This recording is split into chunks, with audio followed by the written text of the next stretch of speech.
Hello everyone, and welcome to the Season 2 finale of Ironsworn Sundered Isles. Rene here. I just want to hop in before I do the episode because I'd prefer to just do cold open all the way through to the end and just do this in one good chunk, but I want to do a couple announcements for the month of August. Obviously, this is the finale of Ironsworn Season 2 with Cassidy in the heart of the Dominion. If you missed it, my perspective checks for this month already came out on the 1st with Matt from Roleplay Chat talking about GMless games, considering romance subplots in your games at your tables, and his new game, First Date Update, which is available now. I'm going to finish Ironsworn, and the next 2 weeks before I jump right back into another campaign and longer series for solo stuff, I'm going to play a couple one-player one-shots. Think they're going to be Two Hand Path by Mikey Ham, who is the designer of Slug Blaster, and Two Hand Path is a really fun, kind of post-apocalyptic wizard game, but it uses Yahtzee mechanics with all polyhedral dice, and I'm a Yahtzee junkie, so that sounds fun. And then I just got the PDF for Bow by Hatchling Games, so I'm going to try that one, a card-based game. If you listen to my Dragon Dowser one-shot, you'll probably be familiar. And then lastly, I'm going to do a mining media to end this month. I think that 2 one-shots and a mining media make it easy for me to kind of just prepare myself, kind of purge a bunch of other things that I got going on and maintain momentum so that way I can head into Colossal starting next month. And not only is Colossal starting next month, the first episode of Colossal will be the 100th episode on this channel, so that's an exciting milestone that I'm just surprised is already here. That seems crazy. Anyway, let's finish up this Ironsworn story.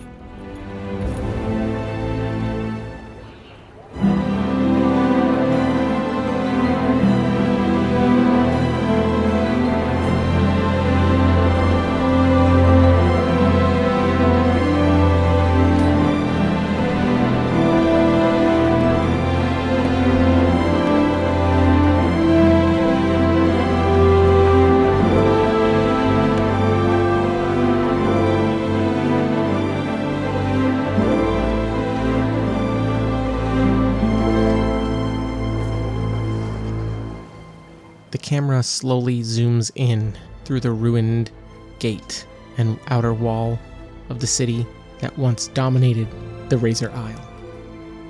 As it continues, it eventually catches up with Cassidy and the ghost of Leigh Sterling, where they are standing, talking to the captain, the ghostly image of whatever or whoever was bound to the ship, the Revenant, that Cassidy, all those months or even maybe years ago, cut her hand on and bound in blood, a vow to return it where it belonged. We see the captain more solid than they've ever looked, and he smiles and nods at Cassidy for having gotten him this far, this close to where he feels pulled. Something is pulling him, and his story, his resolution, his freedom from being bound to this ship lies just a little further ahead. And when he turns and begins walking through the ruins of the Razor Isle, the entire scene changes. At first we saw the ruins, the destroyed buildings, the rubble, all of the things that have fallen apart in the centuries since the cataclysm, the centuries since whatever happened here in the Sundered Isles caused all of this chaos, these sky islands, this sky iron, whatever may have eventually become this corrupt domain around these myriads. And instead we see the Razor Isle, the city in its glory. Pre-sundering, these myriads were by no means a perfect, peaceful place, but we see the captain walking through the streets and they are lively. He walks through to the harbor where ships wait their turns to dock, depart, or lay anchored out to sea. Then a shadow passes over his face and he sees a skyship flying overhead. a sudden flash occurs where everything is like a photo negative. And the camera returns to the captain's face, but this time it's back to that almost transparent, ghostly visage. And now the captain is staring into a stormy sky with a full wraith hanging low near the horizon. Cassidy and Leigh's voices fade in from inaudible, muffled noises, and we see the captain come back from wherever he was in this reverie, in this memory. Captain, hello, do you know where we're supposed to be going? The captain turns, and through his eyes, the ruins of the Razor Isles once again form an almost double image overlaid with the bustling city it once was. In the distance, 3 perfectly smooth iron pillars stand, unmarred, looming over the collapsed buildings and debris, alternating between dark, ominous shadows in the stormy present and glinting columns, adorned with colorful flags and decorations, rising above 3 thrones. And the captain looks and says, "Yes, I know where we're going. We're meeting the gods who bound me to that ship."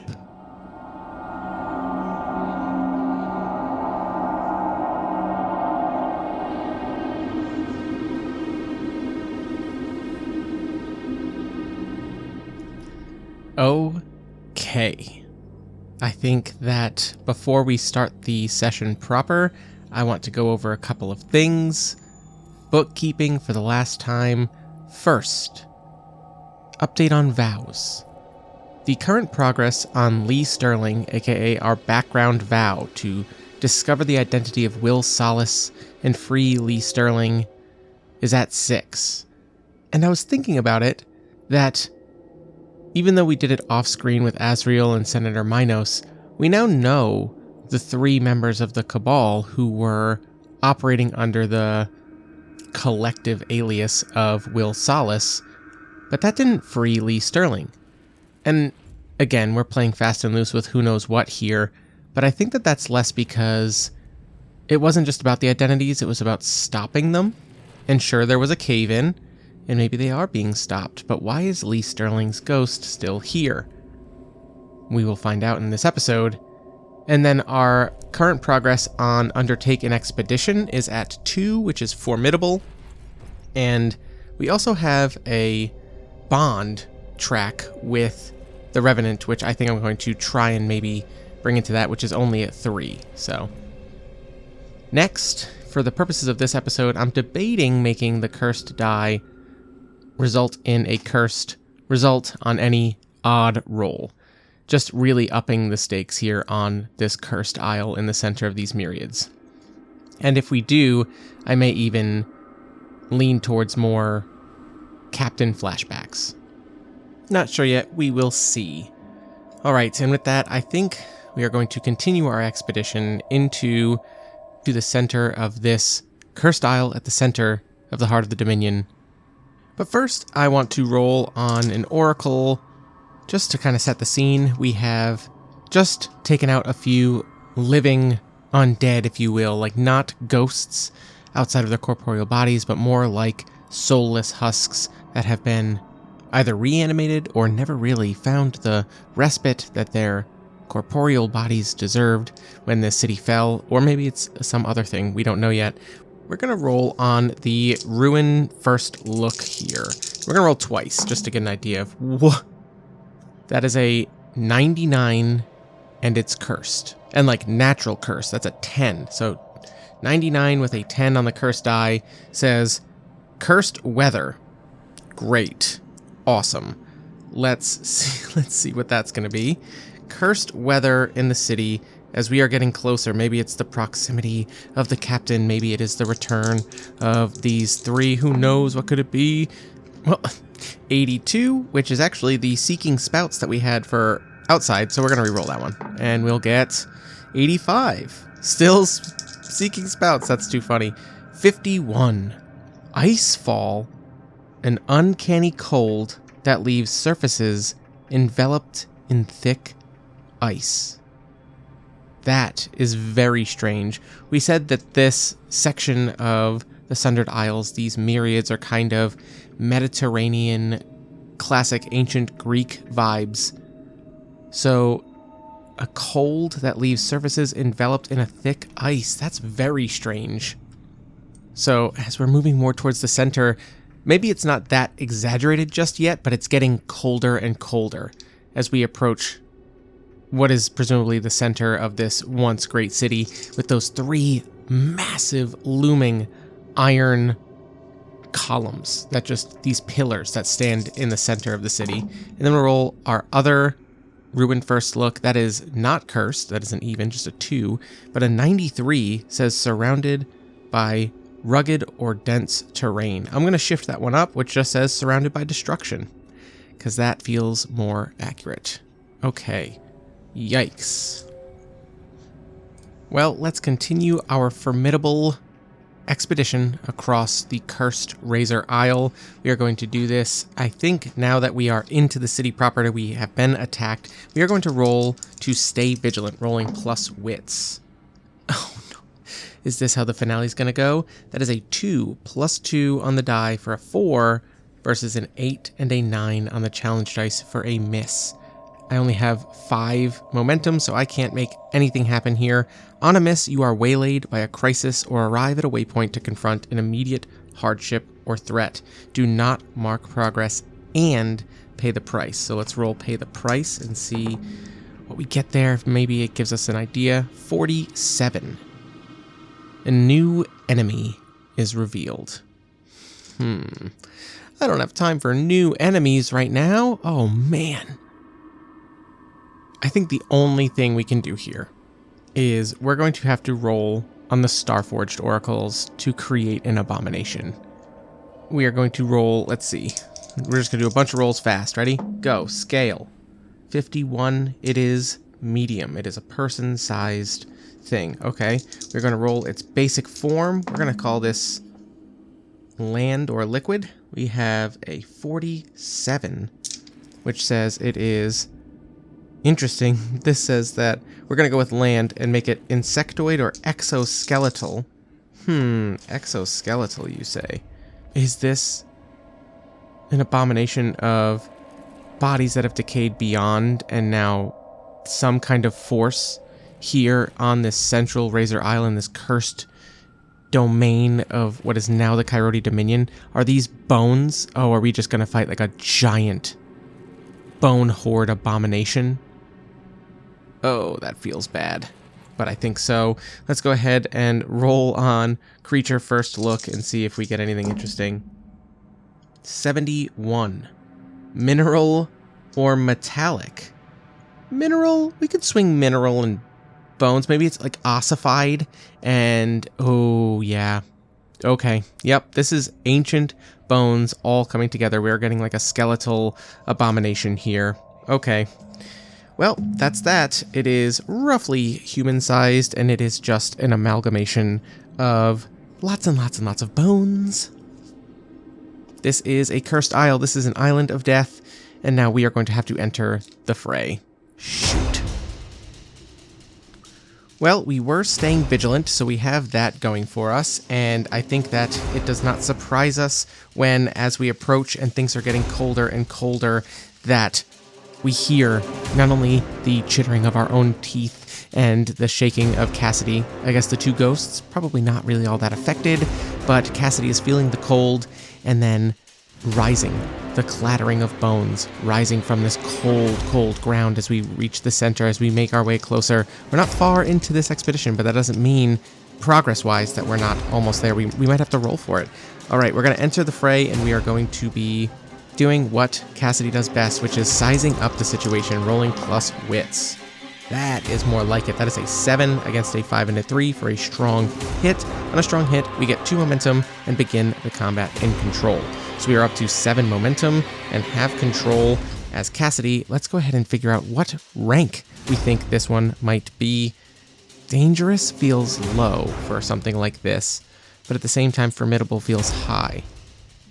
We'll go with dangerous again, just because this, I think, is a feature of a larger defense network of this island at this point, right? I think that all of these things are here. We're going to go dangerous against this particular piece of it, but the bigger threat is obviously still the expedition at formidable rank. So here goes. Cassidy's going to size up the situation just like she did against the Risen, the corporeal, not skeletal undead. She is going to rush in, I think, before she even realizes it, and just try and prevent it from really getting its footing and start. So we're going to, do we gain ground doing this, or are we just going to strike? I think we're going to strike plus iron, not our strength, but here goes. Ooh, but we got a 6 on the die, +1 against a 4 and a 6 on the challenge dice. Very strong hit. That is going to be mark progress twice, which immediately brings us all the way up to 4 boxes of progress. That is huge. And then we are going to, after having scattered a bunch of bones, and Cassidy, I think, sees that they're starting to scramble and jump and bounce and clatter all to come back together in one massive thing. She can see that it's starting to create this human-like shape, but it is much more defended and powerful. Like, instead of having your forearm bones, it's just more femurs, right? Like, this thing is just guarding itself. There's just scapulas kind of like all over the place as armored plating. There are many, many skulls with lots of teeth and things like that just all over the place, so there's no real safe place to hit. And Cassidy pretty much just uses 2 big swords, like 2 big daggers, so she doesn't have a great weapon against these things. However, her daggers do have one benefit that most bladed weapons do not against these things, which is the boon of the Isle of Namira. So we've just struck, and I think now we are going to gain ground, and we're going to use wits for this to cleverly gain an advantage, but it's mostly, this is where we see Cassidy understand.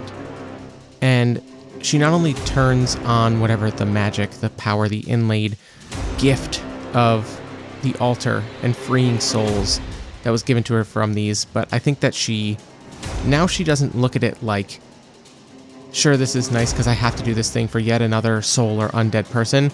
More, she looks at it like she's accepted the fact that her role is helping spirits and souls move on, right?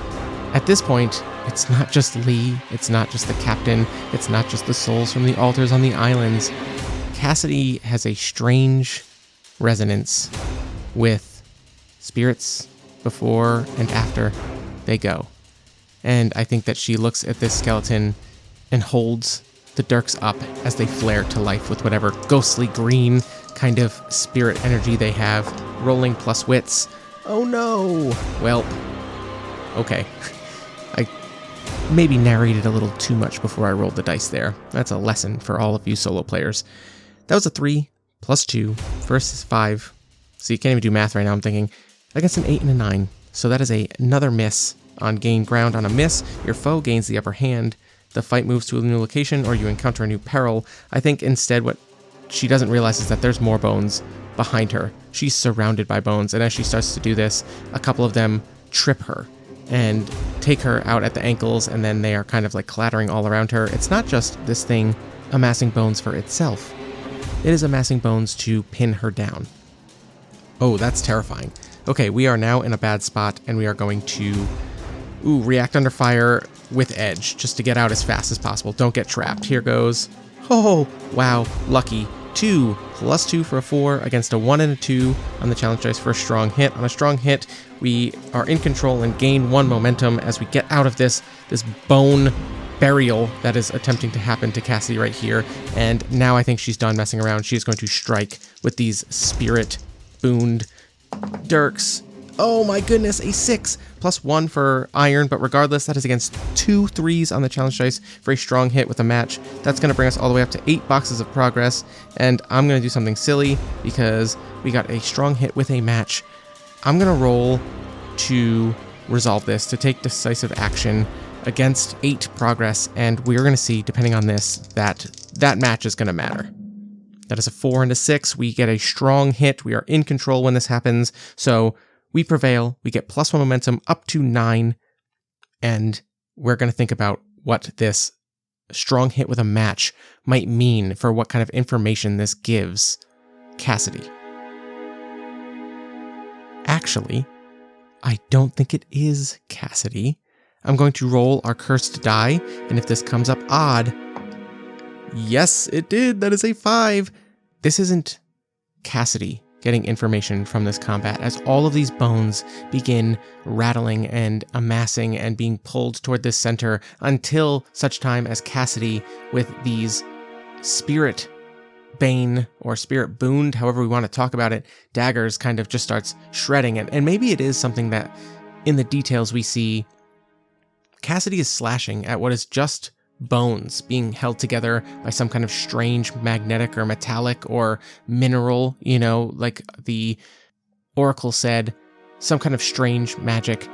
But it's almost like Cassidy is cutting through magical tendons or something that is binding all of these things together, and they clatter to the ground, now inert, no longer able to be used by whatever force was pulling them all together. But I think that we see the captain watching on. Leigh is similarly watching on, can't do much really, but it's not about that, because Leigh just sees bones kind of flying all over the place as Cassidy is doing her best to not be pummeled and hit by all of these bones as they fly around. But that's not what the captain sees. The captain sees the people that these bones belonged to. And we're going to flash back real quick. And now, instead of ruin features or anything like that, we're going to roll on the settlement oracles, because this is the city on the Razor Isle in its heyday. And I think instead of rolling a settlement detail, I'm going to roll on the settlement focus. And 50-50, this is going to be cursed. Like, what was this settlement doing? It is cursed. I love the 50-50. Wow, I'm never not playing Sundered Isles with a 50-50 cursed die now. For certain campaigns. For this campaign, it feels very appropriate. For Dines, it certainly would not have. That is an 18. Bound unwillingly to the service of a cursed power. Who, dear listener, do you think this cursed power might be? May it be a triad of thrones beneath giant iron pillars, who, similarly to the present, there were 3 people creating chaos under the alias of one Will Solace? We see the captain's vision watching Cassidy battle, and he sees people fighting. He doesn't see Cassidy, but he sees instead something that was happening in the city back before he was ever dead or just a spirit or bound to the cursed wood of the Revenant's ship and hull. We see not a gladiatorial arena, not blood sport for fun. I think we see almost like a competition. We see the captain watching on, and bets are being placed among all of these people in the stands and things like that. And there are contestants who are competing to earn some kind of audience, maybe with the triad. I think it is a contest of pretty much who can take the most pain. And it is gruesome, and as they are being put through these endeavors, it is hard to watch, but eventually it dissipates as one is chosen as a winner, and they're going to be brought before the 3 pillars. The memory fades as Cassidy finishes with the last slash, and all of these bones clang and clatter to the ground. And the captain once again is struggling to focus here on this expedition, because he knows where to go, and he sees things both as they were and as they are, but it's hard to tell what's real. Cassidy looks back, panting, and she says, "A lot of help you two are. Hey Captain, if I'm to expect more of this, maybe a little bit of a heads up next time." And the captain looks down, very sad, and looks back up at Cassidy and says, "This isn't how I remembered it, but it must be. The gods They played with us all. They're not far ahead now, child.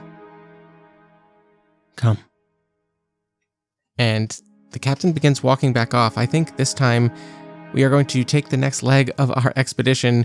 We are only at 2 progress. We really need to make this happen a little bit better. Here goes. We're going to roll this time, I think, plus shadow to keep a low profile. I think this time Cassidy really doesn't want to run into anything else. +3, plus our best stat. Wow, you'd think a 6 + 3 would do it. Not if there's a 10 on the die. So that's still a weak hit. On a weak hit, we reach a waypoint, but the progress costs us. We can make suffer moves or face a peril at the waypoint.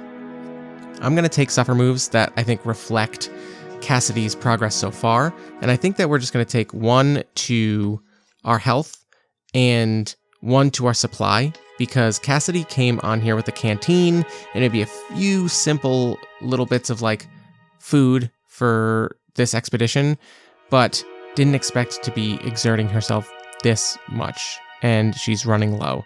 Plus all of this cold, she's had to maybe get rid of some things because it doesn't help with the balance. Maybe there is some frost on certain parts as she's getting closer to the center.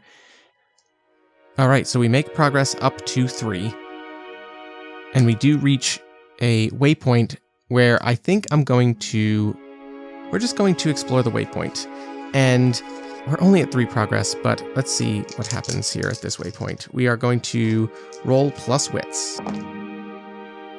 Okay, not bad. That is a 5 against an 8 and a 4 on the challenge dice for a weak hit. You do uncover something interesting, but it's bound up in a peril or reveals an ominous aspect of this place. We are maxed out on momentum. Let's see what that potential problem could be. I think I'm going to roll on the Oracle for Ruin Mystery. Seems reasonable. And it is cursed. Is there a cursed Ruin Mystery? Of course there is. I got a 4, which says Corrupted Religion. What does an eldritch cult seek to accomplish in this place? Well, the captain did just call them gods. And I think that that is what they are. I think that they strove to become and probably achieved some sort of cursed immortality at the expense of all the souls being sacrificed for them at these altars. Oh, it's all making sense now. Okay. All right.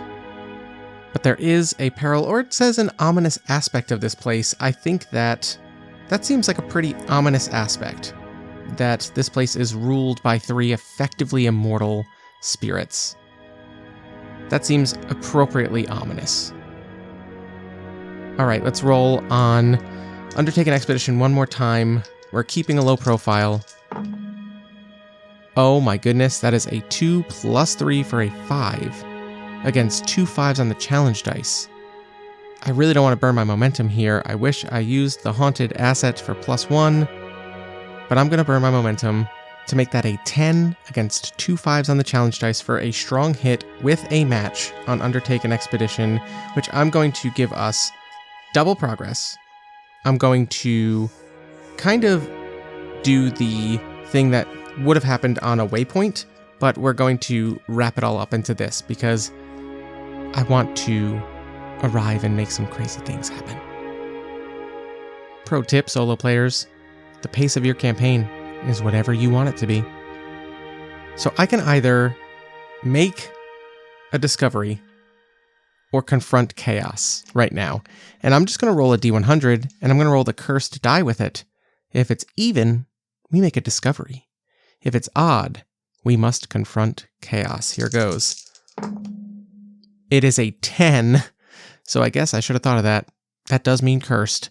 So we are confronting chaos, and I've rolled a 39, which says Forsaken Lands or Landmark. We are now staring up at the 3 pillars of iron that jut out from the center of this city. And seeing them up close like this, they almost hum with an unimaginable power. How this iron has not been taken by the Kyrody Dominion is unfathomable. It is right here. This is incredibly powerful. Why or how could they not move on this? And I think that because we got a strong hit with a match, I think that we're actually approaching not from courtyard, opening, reception side of these thrones. I think that we are approaching from like a back oblique secret angle.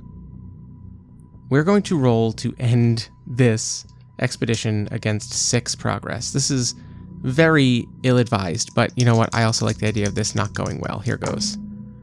Oh my gosh. Oh my gosh. I got 2 5s. That is a strong hit with a match on Undertake an Expedition. It says, on a strong hit, you reach your destination or complete your survey. Mark a reward on your Discovery's Legacy track. We made this formidable, so we get a whole box. And we got a match. Again. We get experience for marking a full box on our Discovery's Legacy track. Whoa. Okay. Once again, this isn't even about Cassidy. She is very adeptly moving through the ruins of this city now. She hears the sounds she recognizes as bones. She can hear the shuffling of feet of the risen, and she is avoiding them, and she is getting closer and closer to this central court of the 3 pillars of iron, the 3 thrones of the triad. And as she's getting closer, the captain, we fade back to his view of this city, all that it once was. And as Cassidy is approaching, not from the main entrance, through the court, through whatever, this area where they would receive people either earned or brought here for justice or whatever, to be sacrificed, anything, they're approaching from behind. And there are staircases and secret passages for council and people who work with the triad closely. And I think the captain remembers that they were one of them. The captain takes the lead from Cassidy and beckons her to follow. He's lost in a memory, playing it through again, as he ascends a spiral staircase, which, when we see in the present, has multiple broken stairs and incredibly precarious places where Cassidy needs to be incredibly careful, or she would lose her footing and fall, or have entire sections of this tower have fallen, the walls are out and everything like that, and we see her struggling, and it looks like the captain is just walking on nothing there. But eventually, Cassidy catches up to the captain as they are effectively sleepwalking in a memory, and she sees him standing on a large colonnade behind the platform where the 3 pillars are embedded and jutting out of the ground. A set of columns allow you to walk through, and you'd be able to walk around and see those 3 thrones. But standing here, it's almost a split screen. One side, the golden light of afternoon, where the sun is moving across the sky and it is shining through these columns, casting long shadows that are glinting off these immense iron pillars. And on the other side, half crumbled, dark, storm clouds roiling, and 3 iron pillars crackling with energy, taunting the sky to strike. For this, I'm going to roll again. We're at the end of the campaign. I'm rolling for progress on everything here. We are at 5. I'm going to mark 6. A 6th box of progress for the Revenant's connection. Having walked through the city of the Razor Isle, I'm going to roll to create a bond here. A 5 and an 8 means that we get a weak hit on Forge a Bond. They ask you something more. To gain the bond and the legacy reward, envision the nature of their quest and do it, or swear an iron vow to see it done. We no longer have to swear an iron vow. We have brought the captain to the place where he can be relieved and removed as a curse from the ship, the Revenant, where he has been bound for who knows how long. We see the captain walk up to Cassidy.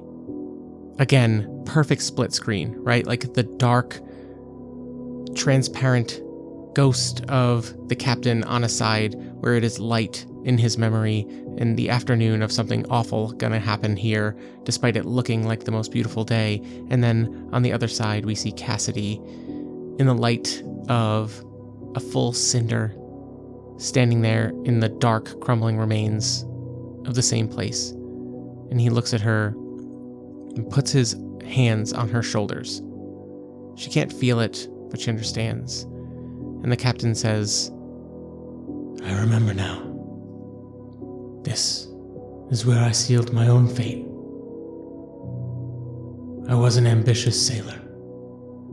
And as the Triad, then still simply rulers, concocted their idea, I saw an opportunity. They brought all these people here and told them that this city could live forever. And the people believed them. They weren't just rulers to these people, even then. But the people did not know what they agreed to. And I was to sail to the outlying islands. I was to bring people who did not know what it is they were going for, not knowing they would never come back. Those islands, those altars, I sailed them all. I brought people to build and then die on them. Every last one. And when I returned, my reward, foolishly, was its own kind of immortality. And they laughed. They laughed as I died. And they bound me, blood, in the bowels of the ship where I carried so many to build this terrible, terrible place. I rolled on the action and theme oracles to see what it was that the captain remembered, and I got 56, initiate, 33, expedition. We've created a bond, and we are going to immediately use it, where the captain is going to say, I will buy you time. Do what you must to find out how you can stop this. If you can stop this, you must stop this.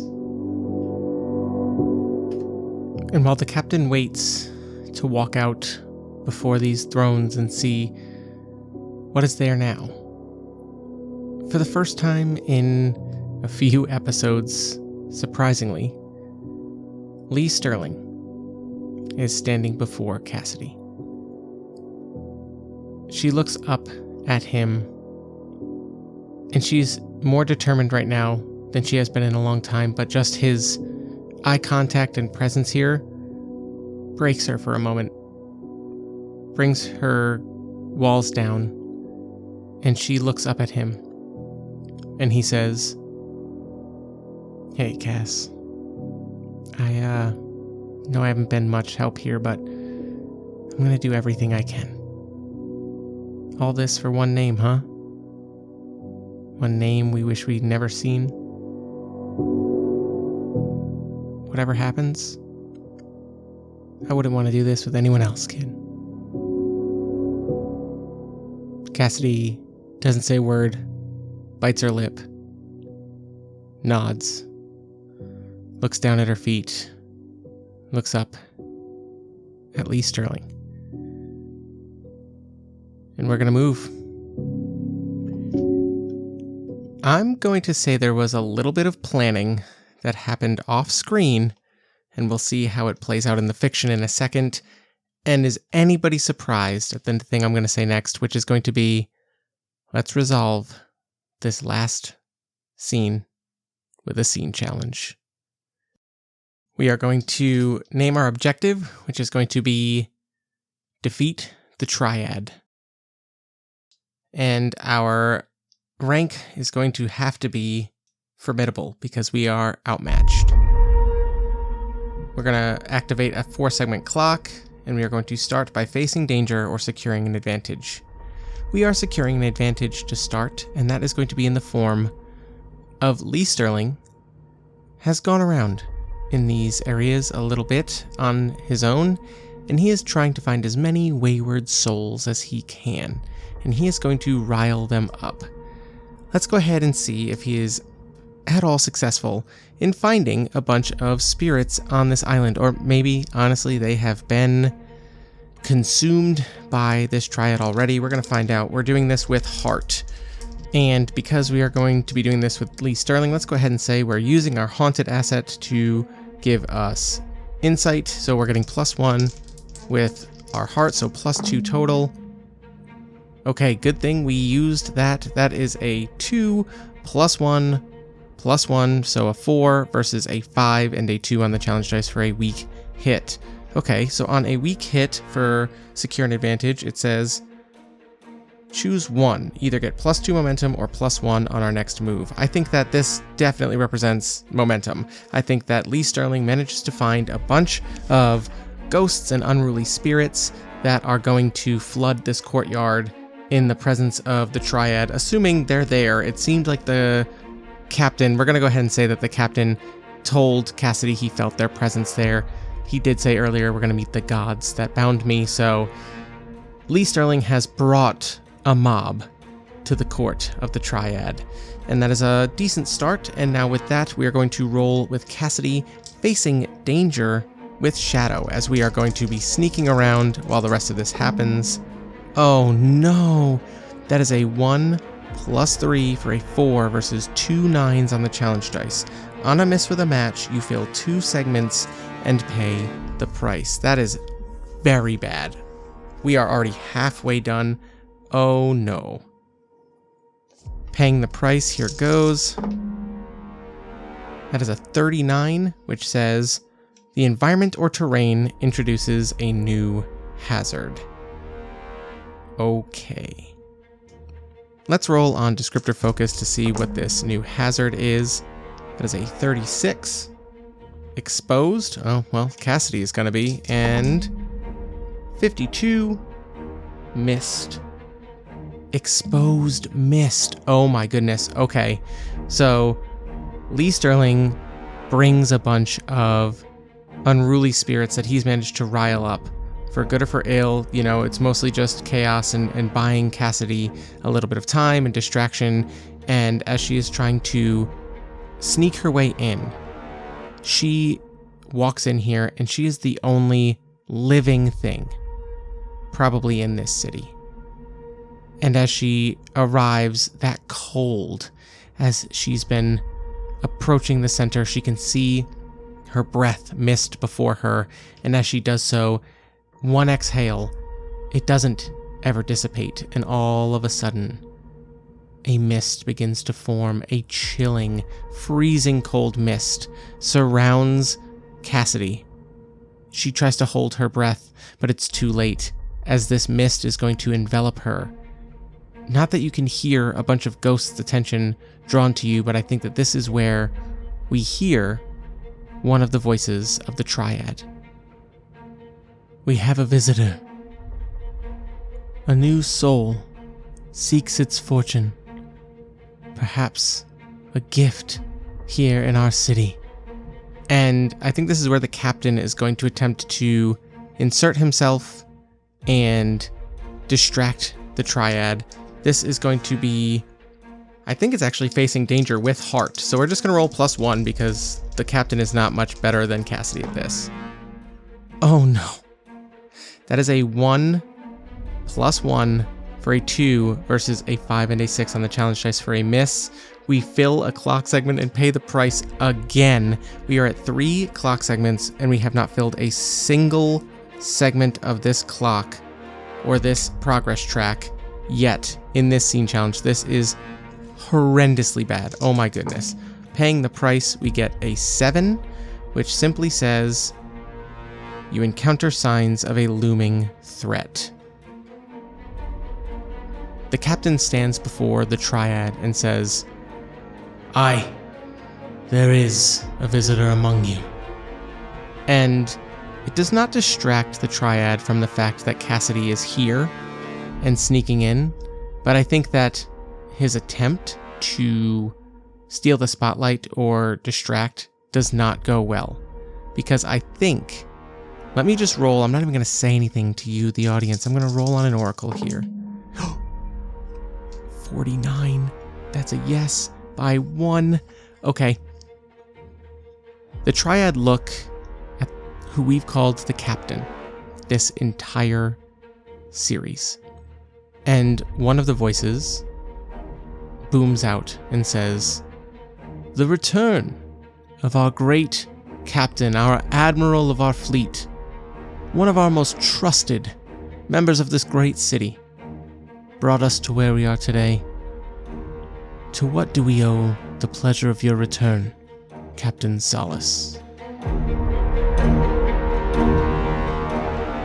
On that note, I'm going to roll the 2 D10s against the progress of our background vow to discover the identity of Will Solace and free Leigh's soul. We have 7 progress on this track. It is extreme. Let's see what happens. A 7 and a 6 for a weak hit on Fulfill Your Vow. On a weak hit, your vow is fulfilled, but there is more to be done or you realize the truth of your quest. If you swear an iron vow to set things straight, take your full legacy reward. Otherwise, make the legacy reward 1 rank lower. You're going to fill 1 box on our quest legacy track, and Cassidy and Leigh's ears both perk when they hear this. Their heads turn towards the tall, looming dais upon which the thrones sit at the bases of these iron pillars before this great courtyard where these unruly spirits are amassing thanks to Leigh's insistence. And Cassidy looks over and finds Leigh in the mess of spirits. And she hears him, Cass, what's happening?" And Cassidy runs over into the crowd of spirits. She runs through and she finds him, and he looks at her and he says, "What? How could it have been the ship? What do you mean?" And Leigh's ghost begins falling apart, untangling into wisps of nothing. However, when we advanced, we took an upgrade to our haunted asset that says, "1 time only, when you fulfill your vow, extreme or greater, in service to the spirit, take this ability at no cost and choose 1. We can either let them go or bolster our link.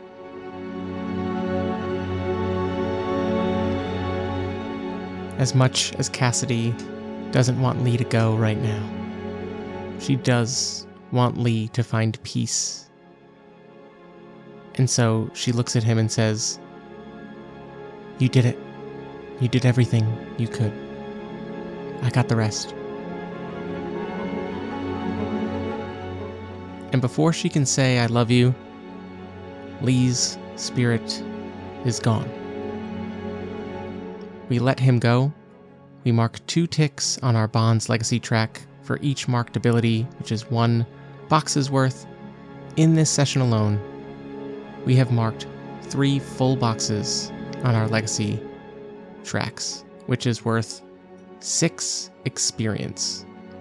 But before we can do anything with those, first, I think that Cassidy has to endure stress for shock and despair.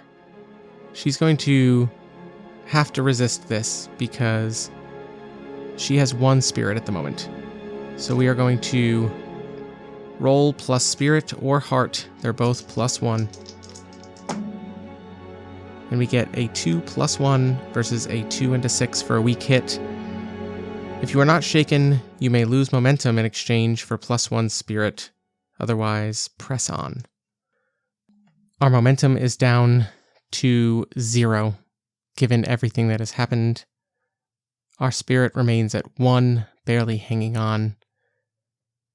And the spirits surrounding Cassidy are looking at her hungrily, angrily, confused. Then the captain's voice once more rings out. I demand that you free me from my cursed bond. I have served my time. Let me and my soul go.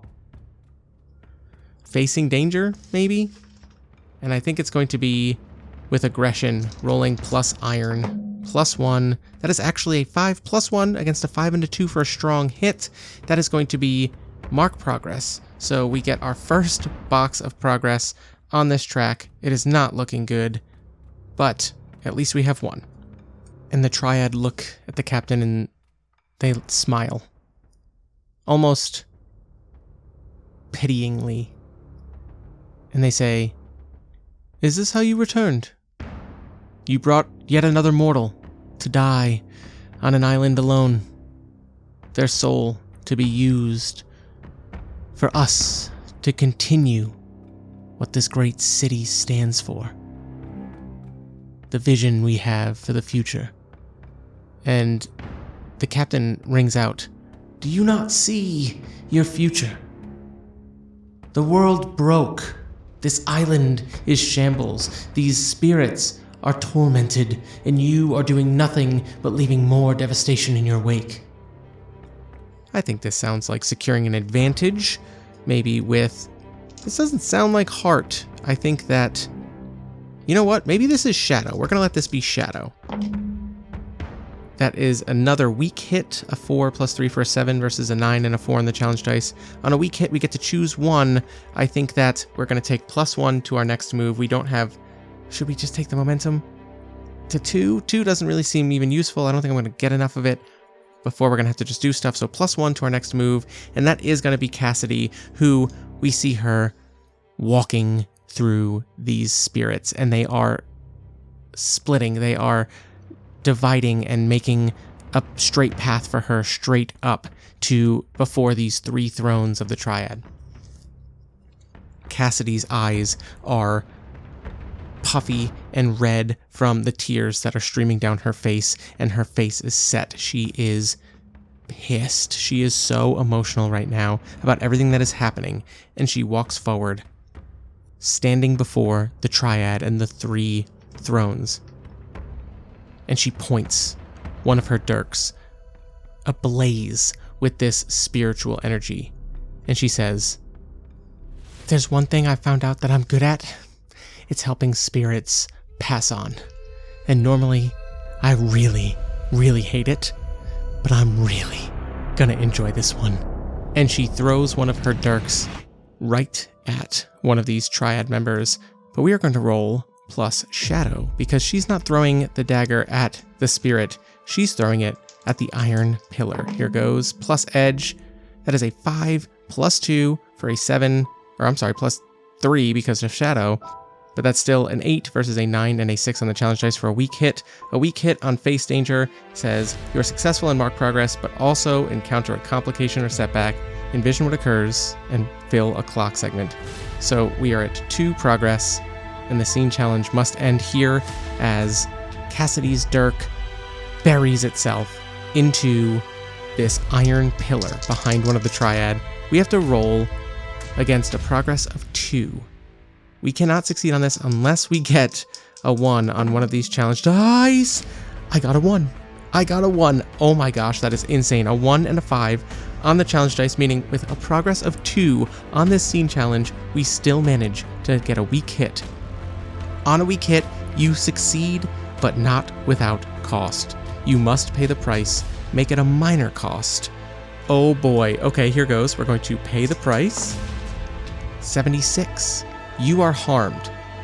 Cassidy's dirk, with all of its energy, buries itself to the hilt into this otherwise impenetrable, centuries-standing iron pillar, towering above one of these 3 thrones of the triad, these living gods who have found a way to conduit souls sacrificed around islands of these myriads to make them eternal spirits. At some point, they figured out how to embody others, but it doesn't matter. This dagger buries itself in here, and something about the magic of the Isle of Namira means we succeed on our scene quest. Our scene quest was to banish the Triad, but there is a backfire, a big one. Cassidy is going to take 3 harm from this mystic backlash, and I think that brings her down to 0, so we are going to have to endure harm. And it says here, if your health is 0 or you choose to resist, you have to roll plus health or iron, so we're rolling +1. And we get a 3 against a 5 and a 3 for a miss. On a miss, it's worse than you thought. Suffer an additional -1 health or lose momentum. If your health is 0, you must also mark wounded or permanently haunted or roll on the table below, so you know that we're rolling on this table. Here goes. That is an 83 on the table below. It says you are still standing. Okay. Cassidy throws a dagger, maybe expecting it to buy her a little bit of time.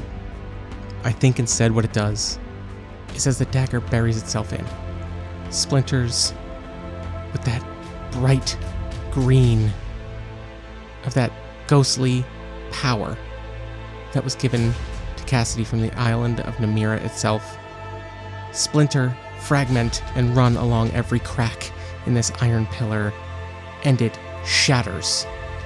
This one shattering causes an imbalance in the others. You can watch them thrum and fill with more energy as they too begin to try and make up for now the lack of the third. It is imbalanced and it overpowers both of them, also beginning to crack until they explode. With every explosion, with every movement of iron through this ruins, every piece of iron that passes through a spirit dissipates this spirit, and it will never return again. That includes the 3 of the Triad. That includes the ghost of the captain, maybe. Let's roll a D100. I think that it's almost certain we're going to roll. That would mean that pretty much 10% or less. That is a 21, so the captain is also gone, and Cassidy gets hit with one of these pieces of physical debris, knocked unconscious on the Razor Isle. Cassidy is not sure if she is dreaming, but she envisions falling through a sea of souls, of spirits. When she realizes where she is and what is happening, she begins looking for Leigh. She begins looking for the captain. She begins looking for anyone. Eventually, they fade away and she goes deeper. Like falling deeper into the ocean where the light no longer penetrates, she hits the ground and is surrounded by nothing but darkness. A being unseen, unheard, but felt. No words are exchanged. But Cassidy makes it known that she is not done. And again, there's no sound, but she can almost feel a laugh.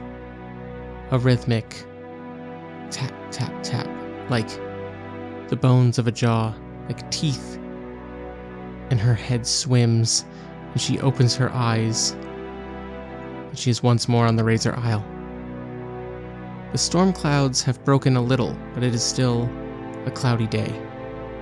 And that rhythmic chattering is once again heard. Maybe that's what influenced her dream? When she hears a familiar voice. Oof, Cass, that was close. She sits up fast, but her head swims and she has to close her eyes and not throw up. She slowly opens them and begins looking around again, but she sees no one. She is alone in the ruins of the Razor Isle. I appreciate you wanting me to find peace and all, but the more I thought about it, there's just nowhere I'd rather be. And I think you need help, kid. Leigh's voice is coming from somewhere. And Cassidy turns and sees, hopping, floating, looking at her, is a skull. Just a skull. and Cassidy can't help but laugh. Hysterical laughter and tears. She swears, she knows, she is sure she is losing her mind. And Leigh says, "Oh, come on, it's not that bad, is it?" And Cassidy looks at the skull and just says, "It's bad enough. I used to talk to no one multiple times in multiple places on this ship. How am I ever going to explain this?" With our 6th experience, we took the Damned deed, which makes you discard 2 or more assets associated with your previous life. We got rid of Cutthroat and Spy, and now Cassidy is a damned, jinxed pirate captain with a chattering skull. And now the skull that holds the spirit of Leigh Sterling, walk back to the shores, to the Revenant. She stands there on the rocky shores and looks around the Isles of the Myriads in the heart of the Dominion, free from the influence of an evil triad of immortal, cultist, pseudo-gods for the first time since the Sundering. And no one knows it but her and a talking skull, so no one will ever believe her. And once again, she just laughs. And maybe for the first time in this entire season, we just see Cassidy smile, truly, genuinely, mirthfully smile and laugh and wave down her boat that is no longer cursed with a new spirit. And that is where we're going to end this. That session was wild. There were so many good rolls and misses, and oof. I'm sure I'm going to listen back to this and realize there's things I've missed. If you think I missed any huge questions left unanswered, definitely reach out and let me know. I hope that you enjoyed this season of Ironsworn Sundered Isles. It's always hard to end things, even just 14 episode series, but I hope that you enjoyed. Thank you so much for listening. Please give Ironsworn in any of its flavors a shot, and let me know how it goes. No outro spiel this time, but thank you.